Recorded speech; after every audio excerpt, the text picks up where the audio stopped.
विद्यतेयनाय शन्नो मित्रः शं वरुणः शन्नो भवत्वर्यमा सन्न इन्द्रो बृहस्पतिः सन्नो विष्णुरुक्रमः नमो ब्रह्मणे नमस्ते वायो त्वमेव प्रत्यक्षं ब्रह्मासि त्वामेव प्रत्यक्षं ब्रह्म वदिष्यामि ऋतं वदिष्यामि सत्यं वदिष्यामि तन्मामवतु तद्वक्तारमवतु अवतु माम् अवतु वक्तारम् ओम शांति शांति शांति।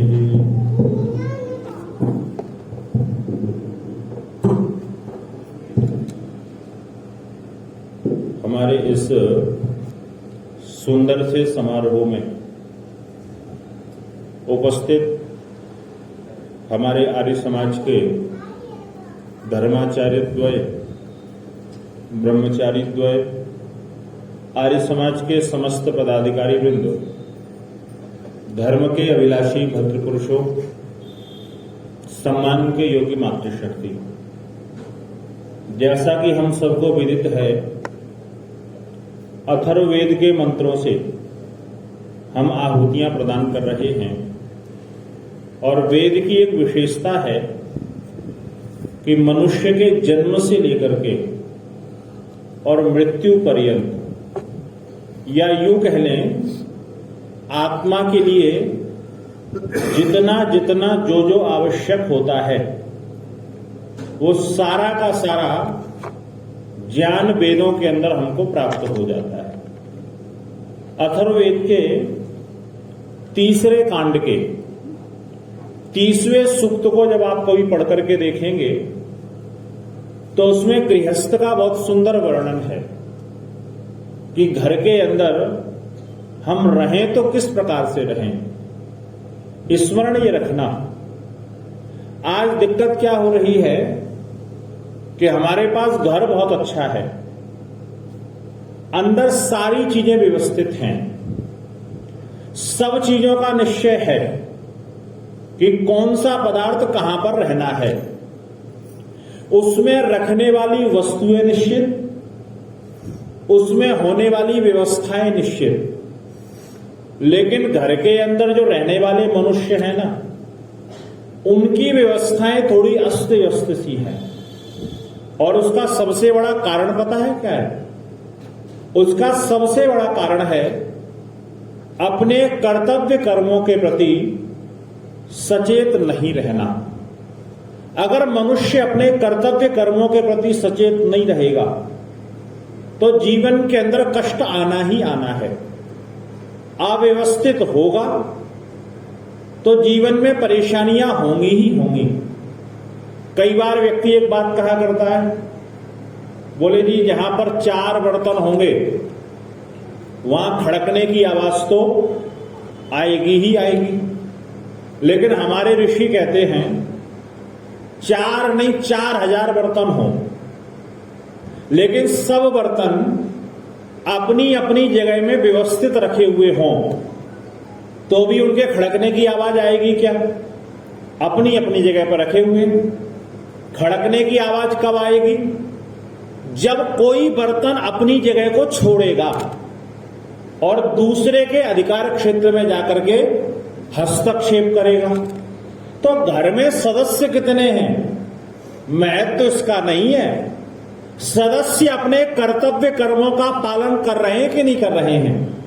कहीं पर बहुत सारे सदस्य होने के बाद भी बड़े प्रेम से रह लेते हैं और कहीं कहीं अकेला व्यक्ति भी घर के अंदर उछल कूद करता रहता है और सारे के सारे पड़ोसी परेशान रहते हैं।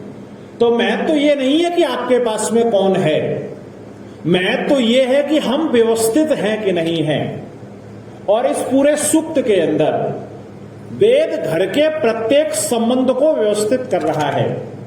माता पिता के साथ में पुत्र और पुत्रियों का क्या संबंध होगा, पति और पत्नी का आपस में क्या संबंध होगा, भाई भाई का, बहन भाई का आपस में क्या संबंध होगा, घर के सारे सदस्यों का आपस में क्या संबंध होगा, तो इस सूक्त के तीसरे मंत्र के अंदर वेद दो संबंधों को स्थापित कर रहा है, और वो संबंध कौन से हैं?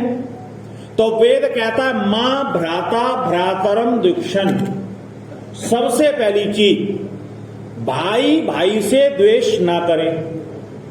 और आगे कह दिया मां स्वसा स्वसारमुत। स्वसा कहते हैं बहन को, बहन बहन आपस में द्वेष ना करे। तो अब ये दो संबंध बता दिए, एक तो भाई भाई द्वेष ना करे और एक बहन बहन द्वेष ना करे। तो सीधे सीधे तो ये समझ में आ रहा है, लेकिन वेद जब कोई बात कहता है ना, उसकी जितनी गहराई में उतरने की हमारी ताकत है, हम उतना उतर जाएं और उतने ही बहुमूल्य मोती हमको प्राप्त हो जाएंगे। अब जितनी हमारी सामर्थ्य होगी, सीधे सीधे तो इतना दिखाई दे रहा है कि भाई भाई से द्वेष ना करे और बहन बहन से द्वेष ना करे। लेकिन मैंने चिंतन करना शुरू किया, भाई भाई से द्वेष ना करे, क्या केवल एक इतना ही संबंध बनेगा? तो एक इतना संबंध नहीं बनेगा। इस पूरे के पूरे मंत्र के आधे भाग में वेद ने 8 संबंधों को स्थापित कर दिया, और वो 8 संबंध कौन से हैं? देखा हमको ये रहा है भाई भाई से द्वेष ना करे और बहन बहन से द्वेष ना करे। वो 8 संबंध हैं। अब गिनते चलिए ध्यान से। पहला संबंध है बड़ा भाई छोटे भाई से द्वेष ना करे। दूसरा संबंध है छोटा भाई बड़े भाई से द्वेष ना करे। परिवारों में ये होता है ना, बड़े का काम सहने का और छोटे उत्पात करते रहे। और लिखने वाले ने लिख भी दिया, क्षमा बड़न को चाहिए और छोटन को उत्पात। छोटे वाले कुछ भी करते रहे और बड़े वाले को ठीक ठाक रहना चाहिए। कभी मान लो छोटा भाई गड़बड़ भी कर दे, तो हमारे समाज में बड़े भाई को ही सब समझाते हैं, भैया तुम बड़े हो, थोड़ा सहन करना सीखो, छोटे तो करेंगे ही जैसा करना है। लेकिन वेद कह रहा नहीं, छोटे का अपना कर्तव्य है और बड़े का अपना कर्तव्य है। तो द्वेष दोनों तरफ से, क्योंकि ये सदा याद रखना, एक पक्ष प्रेम करे और एक पक्ष द्वेष करे, वहां सामंजस्य नहीं बन सकता है। तो पहली चीज, बड़ा भाई छोटे भाई से द्वेष ना करे, और दूसरी चीज छोटा भाई बड़े भाई से द्वेष ना करे। आगे देखें, बड़ी बहन छोटी बहन से द्वेष ना करे और छोटी बहन बड़ी बहन से द्वेष ना करे। 4 संबंध तो ये बन गए। बड़ा भाई छोटी बहन से द्वेष ना करे और छोटी बहन बड़े भाई से द्वेष ना करे। बड़ी बहन छोटे भाई से द्वेष ना करे और छोटी बहन बड़े भाई से द्वेष ना करे। इन 8 संबंधों को स्थापित करते हुए वेद कहता है, जो हम उम्र हैं वो लोग आपस में द्वेष ना करें। क्योंकि ये सदा याद रखना, किसी कवि ने लिखा था, 100 बार सहे जब दुश्मन की तलवार उठी। बाहर वाला आक्रमण कर दे, बाहर वाला द्वेष कर दे, उससे मनुष्य को ज्यादा परेशानी नहीं होती है। लेकिन वो लिखता है, हिम्मत उस दिन हारी जिस दिन घर में दीवार उठी। कमर व्यक्ति की उस दिन टूटती है जब अपना द्वेष करने लग जाए। एक व्यंग्यकार ने लिखा है, एक बार सोने से लोहे ने चर्चा करते हुए एक बात कही। वैसे वो बात नहीं करते हैं, लेकिन कवि तो किसी की भी बात करवा देता है। तो सोने और लोहे की आपस में बात हो रही है, तो सोने ने लोहे से पूछा, लोहे एक बात बताओ, कुटाई मेरी भी होती है और कुटाई तुम्हारी भी होती है, लेकिन जब तुम कुटते हो ना तो तुम चिल्लाते बहुत हो, और जब मैं पिटता हूं तो मैं चिल्लाता नहीं हूं, मैं सह जाता हूं। लोहे ने कहा, भाई ऐसी बात नहीं है, सहने को तो मैं भी सह लेता, लेकिन तुझे पीटने वाला बेगाना है, दूसरा है कोई, लेकिन मुझे पीटने वाला मेरा अपना है, मेरा अपना सहोदर है। लोहे को लोहा पीटता है और सोने को लोहा पीटता है। वो कहता तुझे गैर पीट रहा है, इसलिए तू ज्यादा नहीं चिल्ला पा रहा है। जब अपना कोई घात करता है परेशानी बहुत होती है। एक बहुत अच्छे चिंतक और विचारक हुए, उन्होंने अपने मन में संकल्प लिया कि अफगान के देशों में, मुस्लिम देशों में मैं प्रचार और प्रसार करूंगा। प्रचार और प्रसार करने के लिए जब पहुंचे और उन्होंने वैदिक परंपराओं की बातों को किया, तो वहां के लोगों के मन में ये आया कि ये हमारी संस्कृति के विपरीत चर्चा कर रहा है, इसलिए इसको रोका जाना चाहिए। तो वहां स्थिति ये बनी, राजा के पास सूचना भेजी गई, ऐसा ऐसा एक व्यक्ति है जो हमारे धर्म के विपरीत चर्चा करता है। राजा को पता चला कि ये व्यक्ति जो मंसूर है, जो धर्म के विपरीत आचरण करता है, ये फलाने फलाने गुरु का शिष्य है, और वो जो इसका गुरु है वो मेरा अन्यतम प्रियतम मित्र है। इसलिए एक काम करूं, घर की बात घर में ही सुलझ जाए। उन्होंने गुरुजी के पास संदेश भेजा कि अपने शिष्य को समझा लो, हमारे धर्म के विपरीत चल रहा है, और अगर हमने सजा सुना दी तो उसका जीवन समाप्त कर देंगे हम। गुरु ने शिष्य को बुलाया, बोले एक बात बता, जब सारी दुनिया चुपचाप बैठी हुई है तो तुझे क्यों पागलपन सूझ रहा है? अरे तुझसे ज्यादा ज्ञान तो मेरे पास में है, लेकिन मैं तो बकवास करने के लिए नहीं जा रहा हूं। मैंने अपना मुंह बंद करके रखा है, तो तू भी अपना मुंह बंद करके रख। मंसूर ने अपने गुरु से कहा, गुरुजी आपने ही सिखाया है कि ये आत्मा सदा नहीं रहने वाली है, ये शरीर तो नष्ट होने वाला है, फिर इस शरीर का मैं क्यों मोह करूं, और इसको मोह करके बचा भी लूंगा तो कितने दिन जीऊंगा, लेकिन असत्यता की अगर धड़ मेरे शरीर पर, मेरी आत्मा पर चढ़ गई तो उसको मैं साफ कैसे करूंगा? मैं तो सत्य का प्रचार ही करूंगा। आपने मुझे सत्य की बात को सिखाई है। कहते मंसूर ने वो प्रचार अपना जारी रखा। राजा ने देखा कि ये व्यक्ति स्वीकार करने के लिए तैयार नहीं हो रहा है। राजा ने उसको सजा सुना दी, और बंधुओं सजा ये सुनाई कि मंसूर बीच में से निकल करके जाएगा। जो प्रजा है, आधी प्रजा इस तरफ और आधी प्रजा इस तरफ खड़ी रहेगी। पत्थर इसको लेकर के मारेंगे और पत्थरों से मार मार करके इसको मार देंगे। मंसूर की सजा का दिन नियुक्त किया गया। प्रातः काल का समय है। मंसूर को ये लग रहा है मरता तो इस दुनिया में सब कोई है, लेकिन सत्य के लिए मर गए तो जीवन हमारा कृतार्थ हो गया। किसी के काम में अगर हम आ गए। एक व्यक्ति ने सोने को भड़काने की कोशिश की और कहा, देखो ये जो वैद्य है ना, ये वैद्य बहुत दुष्ट है, तुम्हें आग में डालेगा, तुम्हारी भस्म बनाएगा और लेकर के तुमको बेच देगा। सोने ने कहा कि ये वैद्य बड़ा भला है। बोले क्यों भला है?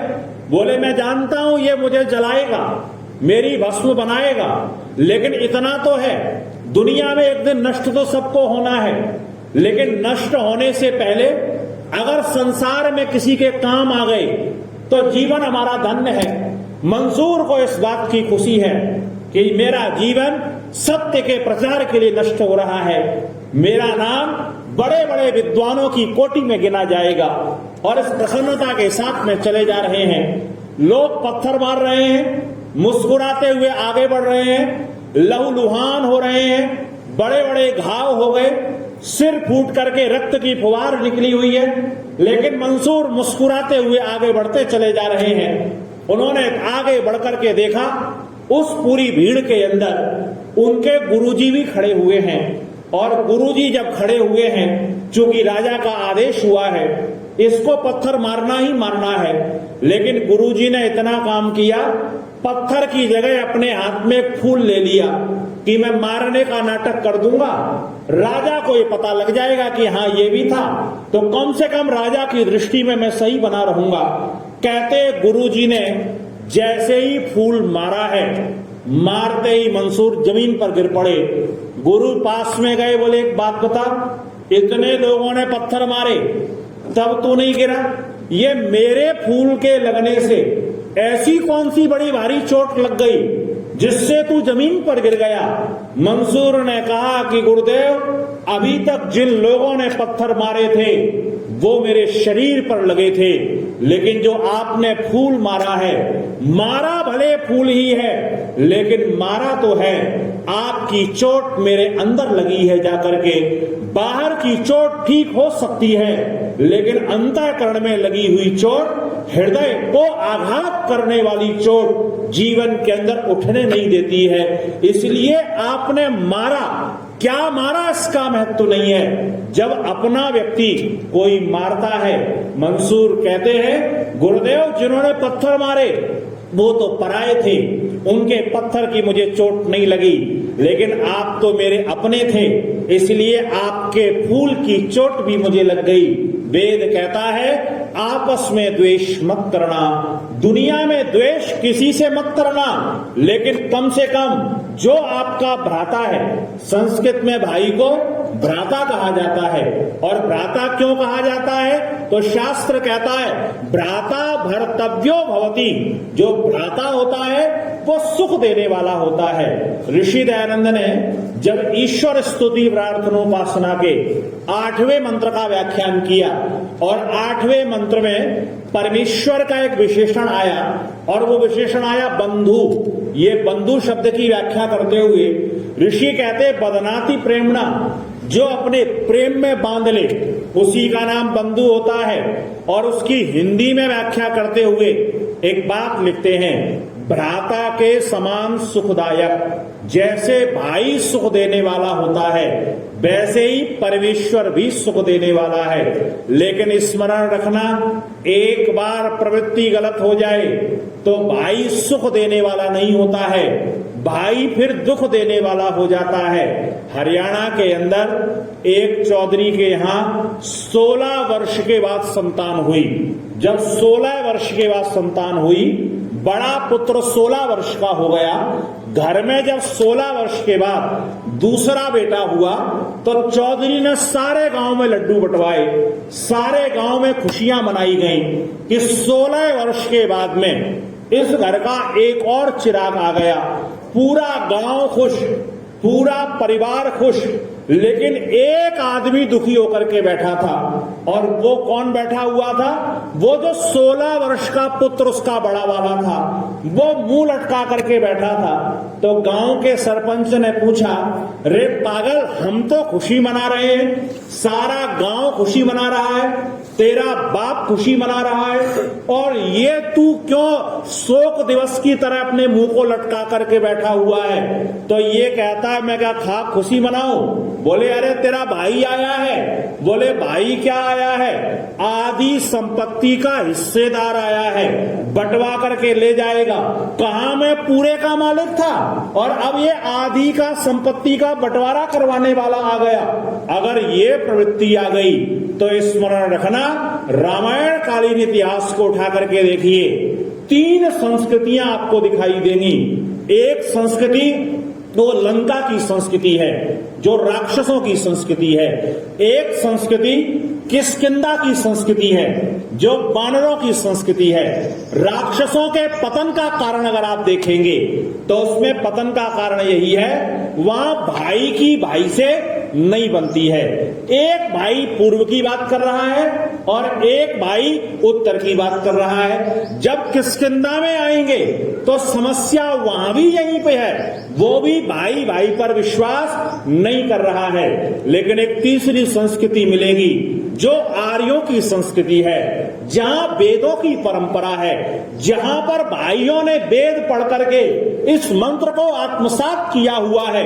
मां भ्राता भ्रातरम दुक्षण, विचार अलग अलग हैं, सिद्धांत अलग अलग हैं, लेकिन सामंजस्य आप देखिए, 4 भाइयों में से दो भाई उग्र हैं और दो भाई शांत हैं। चाहते तो राम और भरत का जोड़ा बना लेते, लेकिन वो समझदार थे। अगर हम दोनों का जोड़ा बन गया तो हम दोनों तो शांतिपूर्वक रह लेंगे, लेकिन वो दोनों झगड़ जाएंगे, क्योंकि लक्ष्मण और शत्रुघ्न दोनों के दोनों उग्र हैं। कितनी सुंदर व्यवस्था है, एक शांत और दूसरे उग्र को अपने साथ में जोड़ लिया, क्योंकि भाई की उन्नति में वो अपनी उन्नति समझ रहे हैं। इधर लक्ष्मण उग्र है तो राम शांत है, दोनों आपस में मिल गए हैं। उधर भरत शांत है तो शत्रुघ्न उग्र हैं, उन्होंने आपस में जोड़ा बना लिया है।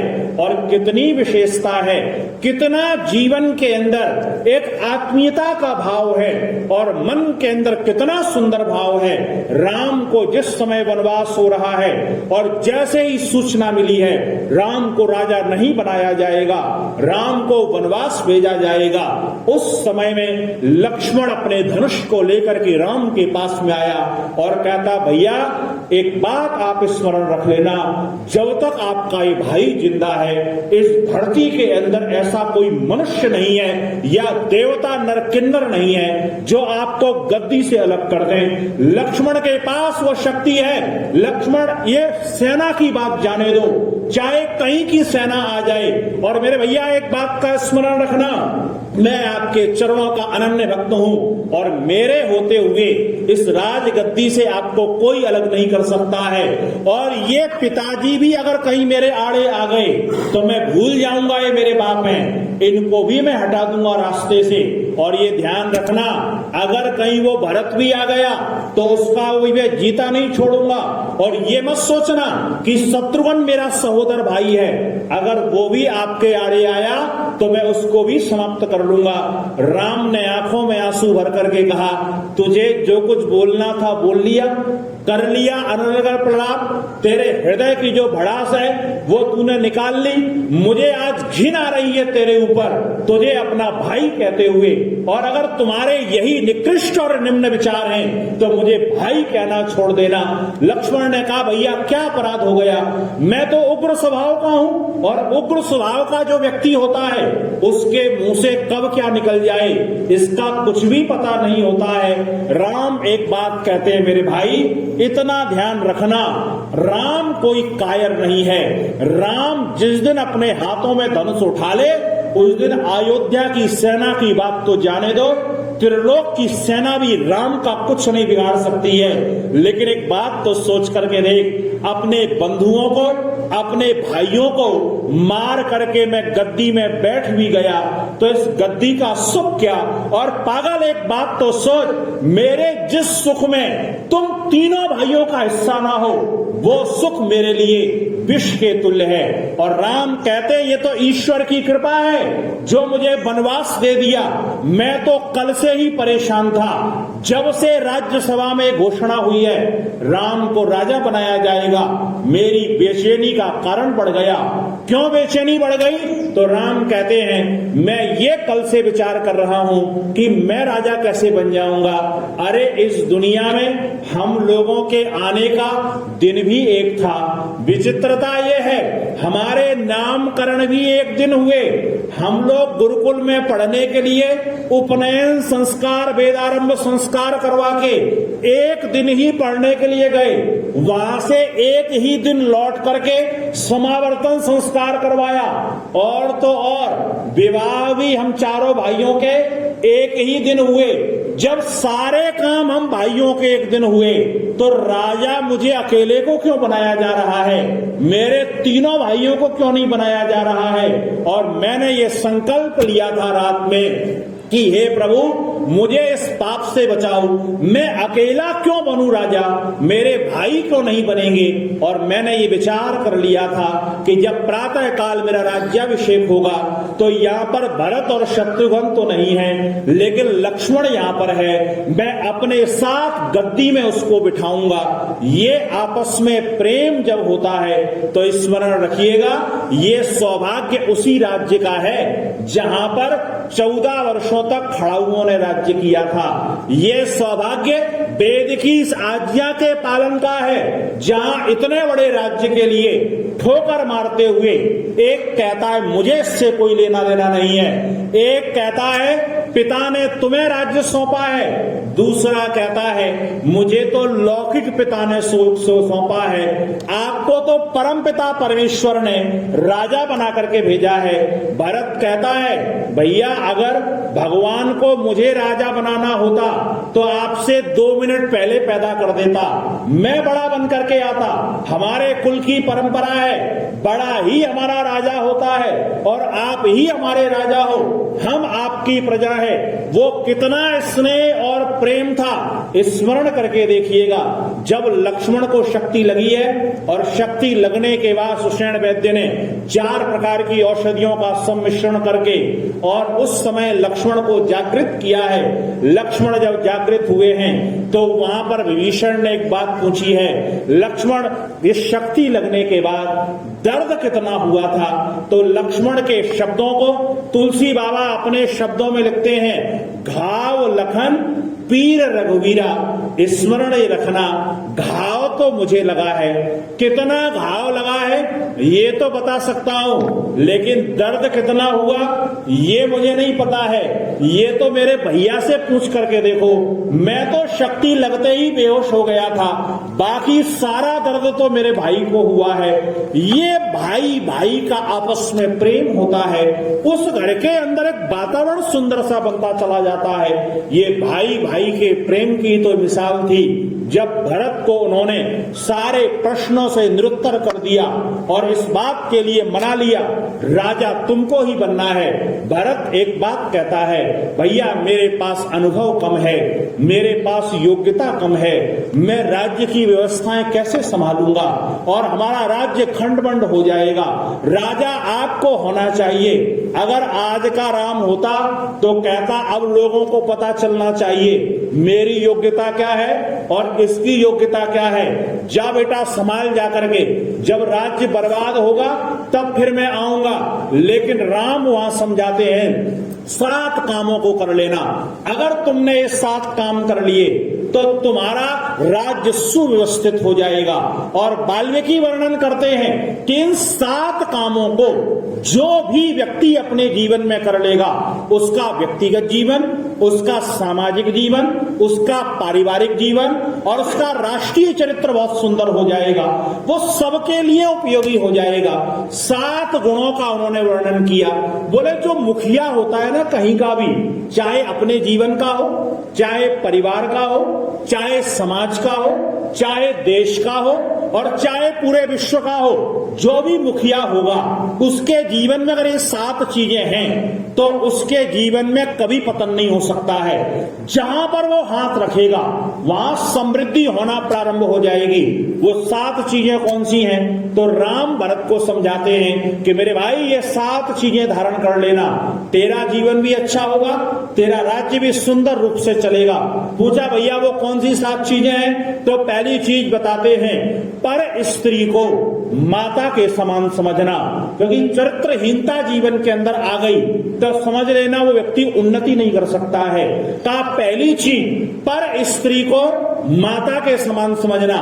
आगे का दूसरे के धन को पत्थर के समान समझना, दूसरे की संपत्ति पर कभी लोभ मत करना, अपने परिश्रम अपनी मेहनत से जितना आपने संग्रहित किया है उस पर पूरा विश्वास रखना।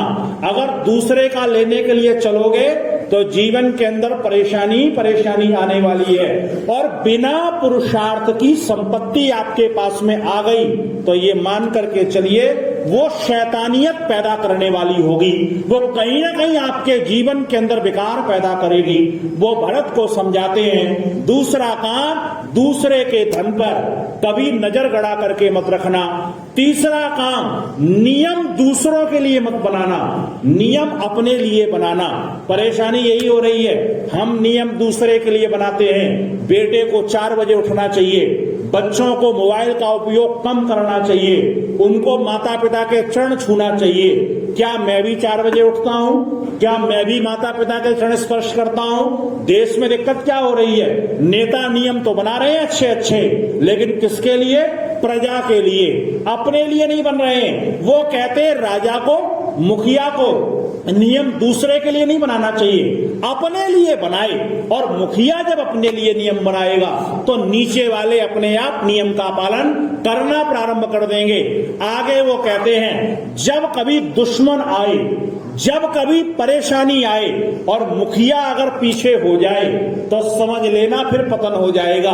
मुखिया को परेशानी में सबसे आगे होना चाहिए। और हम तो मंत्र रोज पढ़ते हैं, या आत्मदा बलदा यस्य विश्व उपासते अयंत इद्म आत्मा जात वेदस्ते नेध्यस्व वरदस्व।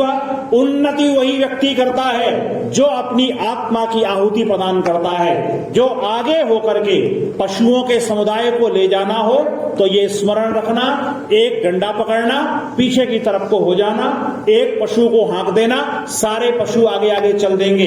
अगर पशुओं के समुदाय को लेकर के जा रहे हैं और आप आगे हो गए तो पीछे से सारे पशु भग जाएंगे। लेकिन मनुष्यों के समुदाय को लेकर के जाना है तो उनके पीछे मत हो जाना, नहीं कोई भी आपके आगे चलने को तैयार नहीं होगा। मुखिया को आगे चलना पड़ता है, चाहे शत्रु आए, चाहे जीवन की परेशानियां आए, बाधाएं दुविधाएं आए, आगे की तरफ को होकर के और सबका प्रतिनिधित्व करते हुए आगे चलना। आगे वो कहते हैं विपत्ति में धैर्य बना करके रखना। विपत्ति आए, अगर उद्विग्न हो गए, परेशान हो गए तो जीवन में फिर कुछ उपलब्धि नहीं होगी। और आगे का संपत्ति में विनय बना करके रखना। कुछ प्राप्ति हो गई तो अकड़ ना आ जाए, नम्रता और कोमलता जीवन के अंदर बना करके रखना। और आगे का योग्यों पर सदा विश्वास करना, अच्छे आदमी पर विश्वास बना करके चलना, अच्छे लोगों को अपने साथ में लेकर के चलना। अच्छे व्यक्तियों पर विश्वास अगर होगा तो सामाजिक व्यक्ति बहुत जल्दी उन्नति करता है। तो वहां पर भरत को समझाते हुए कहते हैं भाई अगर इनका पालन करेगा तो तू जीवन के अंदर उन्नति को प्राप्त कर लेगा, आगे बढ़ जाएगा।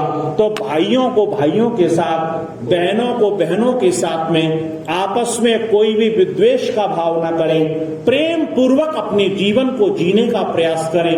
वेद के इस संदेश को हम सब आत्मसात करें। इन्हीं शब्दों के साथ आप सबका बहुत बहुत धन्यवाद, बहुत बहुत आभार। 1 अरब 96 करोड़ 8,53,123 वर्ष से अर्थात